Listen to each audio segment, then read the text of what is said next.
I believe anyone can change, and you can have transformational moments and pivots in life if you just do the time. And it's not about fireworks and these big things that you have to afford. It's about just consistently doing something over and over, doing it while you're tired, all the things we know. Welcome to the Great Life Experiment podcast. I'm your host, Monique Schafer, and together we'll grapple with our messy, beautiful, and ever-changing personal and professional lives and the business world around us. I deeply believe there is no one right way to do this thing called life. Let's experiment together.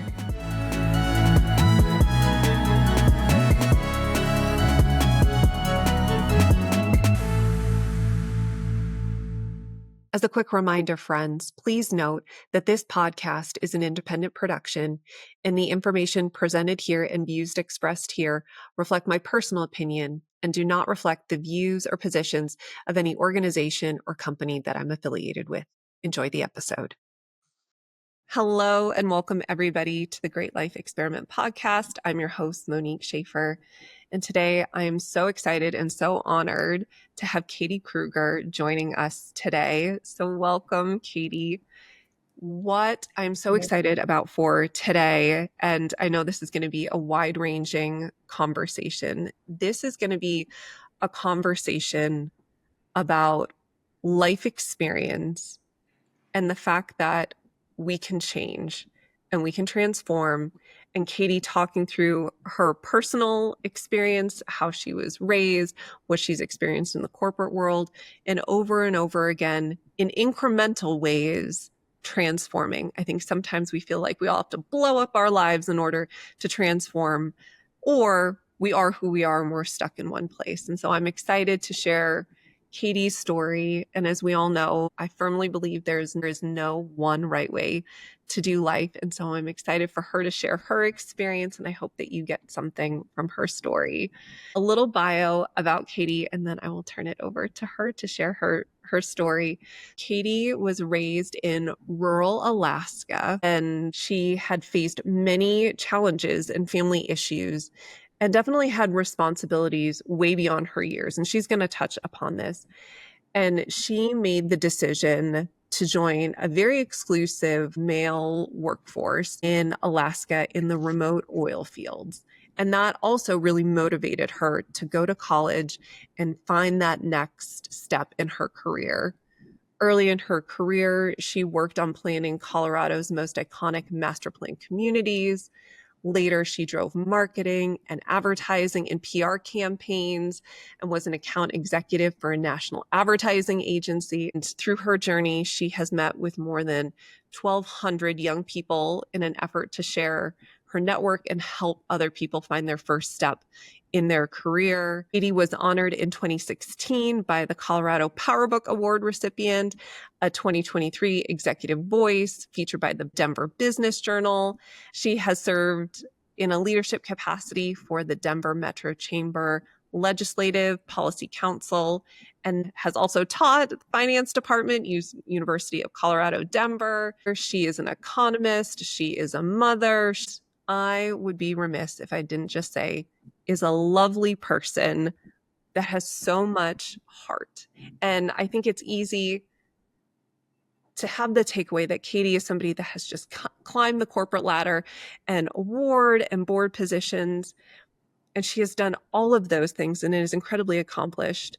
And it's also how she does it and how she shows up in the world and how she thinks companies and cultures should work and run. We met in our journey through the corporate board experience certification process. If you go back a couple episodes to Michelle Ashby as well, that was where our paths crossed. We were both in hyper growth mode.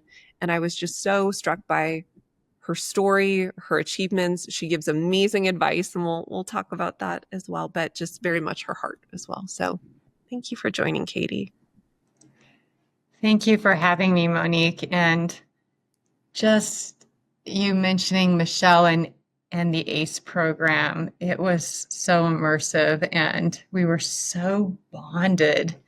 And I'm just so glad our paths have crossed. And I know we're going to do a lot more together, all of us who met Absolutely. there. So that's an amazing program. And I do think that something I really believe in that a lot of people don't out there, at least right now in the world, is that we can change, that we can become a little bit of something new. We can have transformational times in our lives. And it's not just, for the special, talented, gifted people who are born. It can be done by anybody. And I think sharing a little bit about my personal story and how I kind of figured this out really early on is good. And as you Yeah. mentioned, I grew up in rural Alaska, and my mom got really sick when I was young. And my dad worked away from home sometimes for many, many weeks at a time. And there were 5 kids in our family, and we were a kids raising kids environment. And we heated our home with a wood burning stove. And so the chopping and hauling and stacking and all of the procurement of firewood was just the chore of our young life. We did it constantly all winter long, and twice a day in the summer when there wasn't snow to contend with. And I remember this starry night sky. It was really in the afternoon in Alaska. We were having 24 hours of darkness, in the middle of the winter. And my younger sister and I had gotten off the school bus, and I was in the 4th grade. And I remember telling my younger sister, I think I can do one of those jobs in the office buildings, like we've seen in the movies. And she just kind of said, cool, and we were filling the wheelbarrow full of wood to take it up to the house. And I see now that it was a moment in time where I decided I wanted to live differently. And I Mm. see now that I wanted to eventually get to think to live and to work inside and to become educated. It was this commitment to getting good grades. And I remember having this little bit of a visual in my mind that I would take my report card to one of those big office buildings in a city and turn it in, and they would hire me. This was my big plan in the fourth Okay. grade. Yeah. And as I got a little bit older, I recognized getting good grades was going to be really important and that I needed to get to college. So um, I did get good grades and great test scores and ended up getting into some of the country's really impressive colleges. But I realized that for someone like me, you can't just leave. I'd become an integral part of the family. I'd become a de facto parent for our Mm. situation. And so I did what a lot of people do in Alaska. I became a laborer when I was 17, 18, and 19 years old. And I went to work on sort of the transatlantic pipeline. So think about the northernmost point of the United States in Prudhoe Bay and Kapparik, like way up there Yeah. at the North Pole. And I lived and worked in the camps there as a laborer and put together what I thought was an incredible amount of money at $30,000. And Yeah. I took the money and moved to Colorado, and my siblings moved to Colorado, and we became college educated here. And our parents didn't have college degrees, and so this was a really big thing. And it really helped me grab the first rung of the ladder and start my climb. I had to sort of jump up and grab the first rung. And then my career has been the most systematic climb up the ladder. Climb, identify the next rung, climb it. There haven't been any fireworks or incredible trampoline jumps. It's been incrementalism. And, as you were talking about, I climbed all the way up from being a kid with really bad hair and teeth on the pipeline in the middle of nowhere wearing mosquito nets and my own air pack to being the executive for a $200 million market and living completely differently.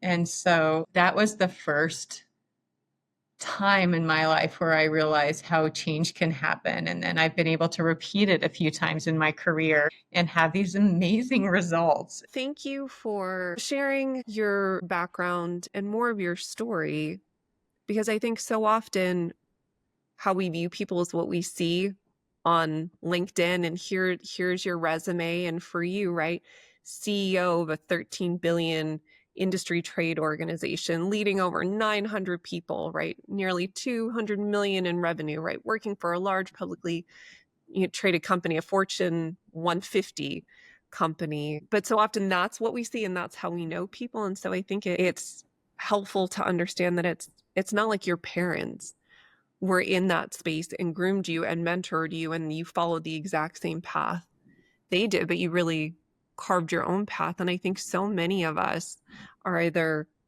first generation college or maybe we're second generation, or we're at a point in our career that our parents never got to, and how do we navigate that as well. And so I think it's helpful for people to see your journey, because there are so many firsts that you did. Now, you had touched upon incrementalism, right? You were this key person in your family. You were taking the first steps of imagining that you could have a different life. So you've made some big pivots going from the oil field, and then you became a CEO of a trade association. And then you took on another role in the corporate space. Could you talk about what some of those pivots like? Because on paper, they seem pretty drastic, but how were they more incremental for you, and maybe what people should be thinking about in their own incremental pivots for something that looks slightly different? It's such a great question because some of us in our group from ACE, and I think you and I have had these conversations about our outward facing sort of sphere of people who know you. I Yes. had become a very young CEO of the trade association, and I had another moment. Life has these moments. I walked into a ballroom one day for a breakfast, and there were 800 people in there, and there was a speaker up on stage, and it was Kelly Brough. She was the CEO of the Denver Metro Chamber, and she was revving up the audience for a big transportation initiative. This was many, many years ago, maybe 10 years ago or more. Mhm. And I was a few minutes late because it was at 8:30 in the morning, and I was a CEO with babies, and so I had this moment walking in, and I realized in like a split second that I was an incredibly successful business leader and CEO, but that I needed to create a sphere of connectivity out into the community, and that I wanted to be a policy minded CEO. Mhm. I knew nothing about being a policy minded executive. I wasn't actively tracking it in the news. I wasn't nearly as intelligent at filling out my ballot as I am today. I was Yeah. guessing at best how I felt about issues on the ballots that would come to the House in the fall. And I decided to get up every day or every week on Saturday and Sunday for 1 year and meet the barista at the door of the coffee shop around the corner from our house at 5 a.m. every Saturday and Sunday morning, and policy in Colorado. Set up a Gmail account and just for this. And all Yeah. day long, whenever I found something on my phone or in the news, a term, an elected official that was doing something interesting with policy or commercial real estate policy or the economy, I would send myself all of these links and information. And then from about 5 a.m. to 9 a.m. on Saturday and Sunday morning, I would sit in this coffee shop around the corner and from my house and study like it was my class. And a few months into it, I had really fallen in love with tax policy, particularly property tax assessments and policy, and had become a little, Naturally, as one would, falling in love with, I'm a tax little law. Yes, geeky. yes. I still just can geek out on Tabor and all of the big laws we have here and how we're different than other states. And I knew just enough to start asking select elected officials about their positions on policies. And I got an enormous amount of them to get up in their pajamas and sweats and meet me at like 6 and 7 a.m. at this coffee shop. And they would talk to me. And I met all of them. And I did 416 hours of studying in that coffee shop in 1 year. And mind you, as a parent and an executive, you can understand this. I was already running really hard Monday through Friday, then studying Saturday and Sunday morning. And when I got home at 9 a.m., those kids were like, I'm ready to go to the zoo. Yes. Like I would then parent like crazy. I was exhausted after 1 year, but I had turned myself into something very special. And I went to Kelly Brough, who I saw that one day when I had my moment. And, she didn't say, I'm going to mentor you or I'm going to help you or anything. She just said, you're going to help me. You're going to be the chair of my legislative policy committee, and plopped me down in charge of this room of 22 of Colorado's largest employers that were all making decisions around policy. And of course, I just studied, I'd made myself unique, but the first thought that entered my mind is, I'm not ready for this. But I Mm, said yes. And that year I read over 100 legislative proposals. So wow. proposed laws, bills, and I found out that I could analyze a bill really quickly. In a very short amount of time, I went from zero to being an advocate on business policy and invited to every single room, whether it be for fundraising or for property taxes or for, input on certain bills. I became part of the, you know, um, Governor Hickenlooper's think tank on taxes and got to interface with all Yeah. of these interesting executives far outside the walls of my company and even outside the industry of commercial real estate. And I started to develop this incredibly powerful network. And within a year after that year of study, I had someone in my cell phone who could solve anything. And I started raising money for campaigns like issues around the unhoused population, how to keep property taxes low. And I would raise millions of dollars. And I became a huge influencer and name in Colorado. And I don't think I was born special. I think I did 416 hours of highly caffeinated study in a coffee Yeah, shop. I love And it. I just, knowing where I came from and how I grabbed the first rung of the ladder in life and for my career, and knowing what happened after I did that study for the remainder of my career, I believe anyone can change and you can have transformational moments and pivots in life if you just do the time. And it's not about fireworks and these big things that you have to afford. It's about just consistently doing something over and over, doing it while you're tired, all the things we know. Yeah. And I can remember sometimes being so tired walking out of the coffee shop thinking, I read a lot, but I'm such a tired CEO and mom. Did anything sink in? But I just came back the next day and kept studying, and it completely changed my career.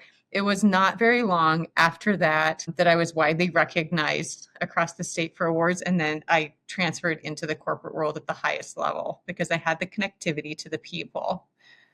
And Yeah. so I just revealed the recipe book to becoming big time. There it is. Yes. All right. If you had to, so if people right now, our listeners are not driving, or maybe they're going to pause this for later and come back, if you had to succinctly say, these are the things that I did, I'm curious. You give the formula, those bullet points, and I'll play back what I heard too. That's such a great task for me to tackle. I think that the big things that you have to do are the work. And if you do it in a compressed amount of time, like I did, you can Mhm. get through it and it's not that daunting. So do the work, study whatever it is. I studied for 1 year and I cut myself off and decided to go for it. So I didn't go in cold into policy. I studied policy for Yeah. 1 year. So I studied the thing that I wanted and I studied on my own. And then the second thing I did was I called people who were experts on policy in Colorado Mhm. and got them to talk to me about it. People love to talk about what they do. Mhm. Um, and then lastly, I took on a huge issue for free, right? I served Colorado by raising money for a big ballot item. Mhm. And and so what these three things are and why I use policy as the example for how to become big time is it's an amazing way to get aligned with other executives, big executives who are investors out in the community for a short burst of time. They're usually going for a big issue that's playing out during legislative session or playing out in the fall at the ballot. So you commit a bunch of time and you go in and you intermix with these leaders who all believe in something that isn't polarizing usually. We're not talking about social issues, we're talking about business issues like sidewalks and property taxes and, employee benefits and things like that. It is true. I worked for free in policy, and it made me a lot of money in my corporate roles Hmm. because I met all of the people who were also invested in making the state better. Yeah. When I heard you talking, I was just jotting some notes. So for anybody that's watching this, I'm forever a note taker. I feel like where you started when you walked into that room and that first takeaway, like the mindset that I heard, and you and I had a conversation one time, and this was some of your advice to me of recognizing you are enough where you are and you are not visible enough and adding enough value beyond the existing network. And so you can be enough, right? You were a CEO already and being a student. And so that mindset of curiosity and learning and going to work. And so you studied and studied and studied, but you didn't just keep quietly studying and studying and studying. You brought other people with you. So that power of networking, it wasn't just you at home on your phone, like hoping somebody's going to recognize all your studying efforts, right? But you're networking. And then you took action. And the action, right, in building the network, coming from a place of curiosity, but you weren't, nothing in your story did I hear was, what do I get out of this as Katie? It was, I'm curious, I'm learning, there's a need, there's a relevance, there's momentum around an issue. How do I go add value? And it was the adding value first, and then the network built and all the corporate success as well. Is that a fair takeaway? Because It that's what really I is. heard. I really like the way you pulled that analysis out of it all, because what I hear you maybe thinking, what I'm hearing is, gosh, that's risky. But isn't that the truth of all the big things in life? You have to risk a little. Whoever risks big wins big, right? So you're risking that you're going to spend all this time and give so much of yourself to something that Mhm. doesn't come back around. But I always believed it would. Yeah. And I always believed that it was going to be big, or that this was going to be the stepping stone to something more.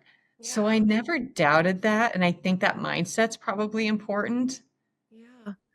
And I actually didn't hear a risk in that because it was you're curious and you're learning and then going and Yeah. add value. And so I think in starting a new endeavor, like for me with the podcast and having a platform and talking with people, like I absolutely went in with the mindset of like maybe my mom is the only person that's going to listen to this, and like have been so blown away with the reach that we've had, with the feedback that I've gotten of like, oh, I've tapped into something. But I intentionally didn't look for sponsorship and monetization initially, because it's like, I want to use this to find my voice. What are the conversations that I'm hearing? What are all these places where I don't feel it's a human experience happening, but people don't feel seen, heard, their lived experience being expressed in media? So how do I bring that to people? And it was like, that's okay if this never makes money, right? Or that initially that wasn't the goal. And so Yeah. that took the risk away because I didn't put that pressure on it. It's like, how do I pour as much value and get people's stories so people don't feel that there's one right way and they have to figure that out and they get so paralyzed. And that's what I loved about your story, that they just learn and they sign up for classes, but they never pair that with action, or they give themselves permission to do it messy, to experiment, to fail Yeah. fast. And so I love that you shared that, because and this experiment for you worked pretty darn well. It did work. It was one of those things where I remember multiple people saying she came out of nowhere, Yeah. into this scene beyond where her little world in the industry was. She came out of nowhere. Every single person wants her on the board or wants her raising money. And I didn't take offense to it, but in the back of my mind, I thought, I didn't come out of nowhere. I came out of 416 hours. I'm dead tired. You know, Yeah, you did the I'm work. exhausted, but that work was hidden. And to those people paying attention, I showed up as an expert in Colorado and had been right under their nose the whole time. Mhm. And that sort of gets to that idea where I think people don't believe we can change or we can become a little bit of something new. Yeah. And you have been so intentional about networking, and it never feels transactional. It's either learning about somebody else or pouring in to other people, right? We had talked about your mentoring, right? Doing those 1 hour, 30-minute meetings, and anybody can Google you and we'll make sure to put it in the show notes, right? There's been so much coverage and all the mentoring that you've done, but you also pour Yeah. back to other people.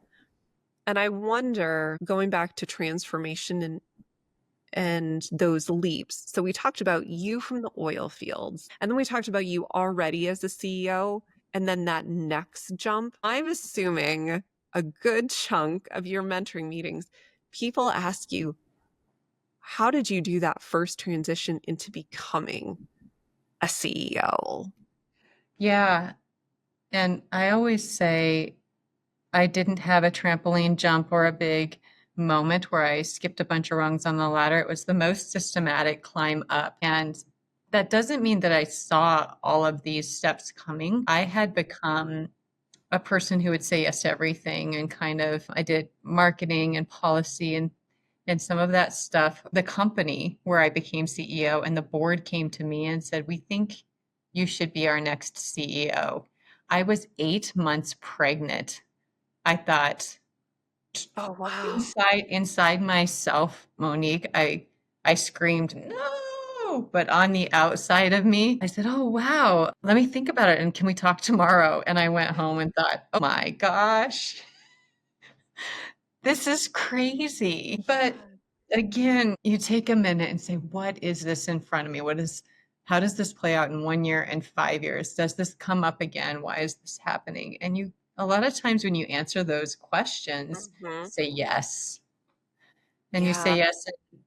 One of the things that I did after growing up the way I have, there's sort of this void in me that can never be filled in terms of I want to be this person who wasn't available to me when I was younger. In terms of today, I give back 130-minute meetings per year to anyone looking to climb. And I've been doing it for so long that today I've made over 6,000 connections for people, and it started out with just helping younger people because I was young in my career. And then as I've grown up to be an executive, I help everyone all the way up through executive ranks think about their next move. And then I share my network. I share 3 network connections with people really in an effort to get them unstuck. And when you're asking, how did you become CEO or how did you go from a $13 billion company to a $35 billion company. And how did all that happen? I now have clear view of how it was all coming together. And it wasn't the paid roles I had. It was this networking and giving back for free, giving all of these people my time and attention created these loyal, sincere relationships. And one day I woke up and I have 3,000 people in my contacts in my phone. And when you have that much connectivity become extremely valuable to everyone. And so that's something I did because I have something in my heart that I'm healing through. Young Katie came out of Alaska, and all I needed was somebody to give me a connection and give me a chance so that I could get my first job and climb the ladder. And I know how hard it is to begin and sometimes not have the person you need to talk to climb or the interview you need. And so I give those out, and I give them out to anyone. And I help a lot of young people who don't have college educated parents. And I think that when you have been doing it as long as I have, those young people, you help them get their first job and you help them get their second job a few years later. Well, 10 years later, they're vice presidents and they're making major financial decisions for their company. And they're now calling me where I am and using me to advance big corporate companies. And so I didn't see that coming. I didn't know that's what was going to happen. Yeah. You definitely show up in the world from such a generous and authentic place. And being someone in your network that now, receives some of those, hey, would you mind connecting with such and such person? Thank you And for the taking. Yeah. the halo effect that you give these other people too. It's like if Katie Kruger is sending me an email, like, yes, I will say yes to you. And so being that bridge for so many people and using your social capital that way to help people and modeling that authenticity and using what many people could have viewed as a limitation in their life or something that was wrong or wasn't perfect in their background, and in healing part of you recognize that part in other people also, and turning that into a strength and a power versus something that holds you back. I think that's really commendable. So Thank you, Monique. And yeah, it took a while to connect all the dots. it's I only in think some. hindsight, right? We look back with all the transformations and we can sit here and we can tell this story, but going through it, it's like, what is going to be the through line? Because Right. it's often so subconscious what the through line is. I mean, maybe some people are extremely, I try to be intentional, but even my pivots looking back at the time, I'm like, it makes sense at the moment, but only in retrospect do I see the through line that for me, it's always, how do I amplify people? I'm so deeply passionate about people. And how do I transform to bring ideas to life? Like that has been my through line, just in very, very different fields. But it took me 20 years to realize that that was the through line. Well, at least you know what it is. That's so satisfying. It And I is. was reflecting on one of your previous guests who was talking about the magnitude of the great financial crisis. And when she was talking about it, I was listening and thinking, yeah, I lost my job. And then my husband lost his job. But what she said was, when we were in it, we didn't know it was the great financial crisis. Yes. Now we look back and we're like, holy crap. Yeah. What could have been, it could have been so much worse, Yeah. or I can't believe what we did, but none of us knew how long that it was going to stretch on to be. And so, Yeah. we Well, do and I these think amazing things. given where we are, right, there's so much change and profound change happening in the world for people individually, how we think about careers, the business community, governments, policy. Like there's just so much profound change happening. It's also that opportunity to go back, like what you were talking about, of being a student, understanding change that is happening and having a bias towards action rather than becoming paralyzed of there's so much change happening of what can I control, and there are more problems and there's more value to be added than people. So it's like, why not you? Right? I think we sometimes wait for other people to tap us on the shoulder and recognize all our achievements, and then you go do the work. And it's like, no, you go do the work and add the value and then you get tapped for things. It's so true. Yeah. And when I hear you talking about what you're doing right now, you're so enlivened by the experience of the journey, Mhm. and I think that's comparable to what I was experiencing. Oh my goodness, this governor is going to come down in his jogging suit and sit with me on a Sunday morning, or this I love it. um, municipal mayor. And I was so into meeting and learning and Yeah. going through the journey of it. So just enjoying it and not knowing, you don't know exactly when you were going to come out the other side. I thought I would study for 416 hours, and then it would take me maybe another year to get positioned somewhere where I could practice policy. And then it might take me another year to get a lead on something. No, no, no, no. Within like 30 days after I was raising $5 million and running the biggest group in town. And so you don't know. Yeah. Yeah, You you don't don't know know. So it's what's getting right. It ready. could be right around the corner. Yeah. What do they say? It's preparation meets opportunity meets luck. And so just making sure that you're ready for when that comes, when that time Yes, comes. I believe we can change, and I'm evidence that we can change. What ends up inspiring people about my personal story is just how far down I started, Mhm. and that I am evidence that there are repeated times in my life where I did something not that hard and I did it over and over again. So, an incrementalist approach to Mm, completely becoming something new. And so, I think there's a lot out there in the world and a lot set in the minds of people that you are what you are mm. and that we can't really change. There are some things we just can't change. And I don't know if I believe that. No, not at all. Not I at all. think that we change. Yeah. I have always been able to change and become something new. And I think people need to believe in that right now more than ever. I really think it's important to go there. I think we need to have some honest conversations. I was hearing business podcasts, and because of all the transformation that's happening, regardless of where you sit on the political spectrum, right? Because the podcasts are all over the place.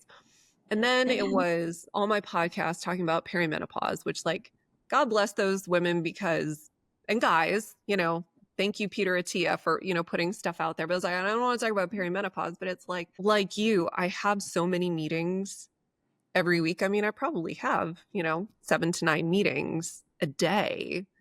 I think on my Right. schedule is like 14 one-on-ones a week. And I was hearing the same themes over and over. It's like, and some things in the water, it's like everybody's kind of feeling it at the same time, even if they were people that weren't at my company. It's like, I'm having these one-on-one conversations and I feel like I'm saying the same thing over and over. It's like, okay, I Yeah. need to have a platform to connect the dots between what's happening in the business world, what everybody's thinking about, careers, navigating, next chapter, best self, and then oh my God, we're all in it, and not in a bad way, right? We're not victims to it, Yeah. but it's just, as I described, like being in a season of fullness. And I'm choosing all of it. It's still just some days like, look at my life, look at my choices. Why did I do that to myself? I'm just laughing because one of my great woman colleagues who's amazing here at the global level. She just came in one day and she said, here I'm talking to all these impressive clients and my eye is twitching. And then I went around the corner into the break room to, refill my coffee and the coffee cup just slipped out of her hand onto the floor and broke. She just looked at everyone and she goes, I have no excuse for this. I couldn't stop laughing. We laugh when humor hits really close to home, Yeah. and Yes. we're Yes. all just kind of masking the tough days. And, there's a father here who um, said, gosh, I think I can survive everything after this rugged exhaustion that I'm going through. So it's not just about the toughest day. He's Yeah. going back to back to back with toughest day ever, and then wake up toughest day ever, Yeah. toughest day ever. Yeah. Um, and I'm just a little bit past that because my kids are Yeah. just a little bit older, Yeah. but the amount of understanding that we have for each other Yes. and the laughing does definitely help. We're impaired, we're all functioning at work slightly impaired. But at the same time, I don't actually know if we're impaired. I think we have some real constraints. So I don't think there's space for BS. Like, I think There you working go. parents are some of the most focused people because it's like, I don't have time to sit in your feelings with this of like, what's the problem we're trying to solve? Like, I will help you get from where you are to where you want to be, but like, come on, people, let's go. Let's go. We gotta go. Yes. Like, I'm empathetic. I understand, and it's not like hustle culture, but it's like, why are we here? I am trading my time away from my people. So let's do what we're going to do and do it the best we can. Otherwise, why am I here? I don't I know. That love that. yeah. One of your guests you had was a financial advisor, and she had a Yeah. color-coded calendar, and she just said, "We focus because when the color changes, whether we're finished or not, I go to the next thing. Yeah. You don't get more." And I love that. That is how the achieving women seem to be able to make it and have family and do these things. Yeah. We are achieving by the hour, by the 30-minute increment every day. And the permission of like, and all of this other stuff I am delegating, or it is just not Yes. important. I'm so, I'm so sorry that it's Spirit Day. No, we don't have that shade of purple or tie-dye or like, no, we're just good today. That's not happening. You are really vocal and inspirational, I think, to women about using the resources you can find in the community to get through the different phases. And I've been in, you know, committees and organizational rooms where you're voicing how you're doing it. And I think it's good that you do. For one of your other shows, you had someone younger than you who was your sparring partner for jujitsu. And she was, you know, they're seeing you achieving and they're wondering if it's all falling apart behind the scenes. And you're like, no, it's not. I'm here because I'm supported by this system that I built. Yeah. I think it's really powerful the way you show up like that. And it's not, I'm a big mystery. I was born like this and no woman can follow me. You say, this is how I do it in case anyone else wants to do it too. Yeah. And this is what I figured out. And there isn't a Yeah, right way. So I I know love that that. you have a busy schedule and you need to run. And if you have one more moment, since we were talking about policy and change in the world that you want to see, being that policy-minded leader that you are, I know that you have a real viewpoint as working parents, and so many of my listeners are, about the school day and work day Yeah. and how being working parents. And I'd love to get your thoughts and planting that seed. Yeah, my husband and I have always worked, both of us, from day one. And so our kids have come into their life with both of us being career driven. And when you look at the school day and even the school calendar, it creates anxiety for working parents. And statistically, something that I love to share is there are 8 million kids in the United States who go to aftercare that sort of take them from the 3 o'clock-ish time to the 5 o'clock-ish time. There are 24 million kids on the wait list to get into aftercare across the United States. And what you see is this deep need for the school day to better mirror the work day. And it's easy for our minds to immediately connect the dots between household growth and wealth, you know, women and opportunity and career growth, opportunities to go back to work after you have children. All of those things are changed in communities that have that more full school day. And just to put it into perspective, I'm always happy to share about my personal experience with it. I work a lot and my kids are able to go to aftercare every day. So they're getting 500 more hours per year of math and science simply because I'm one of the families who has access to this kind of opportunity and I can afford to pay for it. Yeah. It's an enormous advantage for the kids too. And so I do talk about this a lot, and I do think that families and children and the country will be benefited by us eventually recognizing that the school day needs to mirror the work day. I love that. I love that. Yes, I think many working parents right now are shaking their heads. We're all in the summer months and filling the gaps where we can with, high quality camps. There's probably some screen time. There's sports camps. And everybody trying to figure it out. But that is like a January 1st, making sure that we are on top of it to make sure our kids are in summer camp. So I think that message is going to resonate with a lot of people right now. I will make sure to put all of your contact information and stuff down in the show notes. Thank you so much, Katie, for joining me today. I'm so grateful for you. The conversations we have profoundly changed my career and how I show up in the world. And I'm just grateful to have you in my network and what you do on behalf of Colorado. I'm just so grateful for you. Thank you for joining me today. Thank you for having me. And I'm grateful for you too, Monique. Thank you for tuning into this episode today. And remember, friends, there is no one right way to do this thing called life. I hope you found this conversation valuable. Please make sure to follow and subscribe on Apple Podcast or Spotify or wherever you may listen. And it would mean the world to me if you went and you clicked on rate the show and left a 5-star rating to help other people find these conversations. Until then, friends, keep experimenting. Talk to you soon.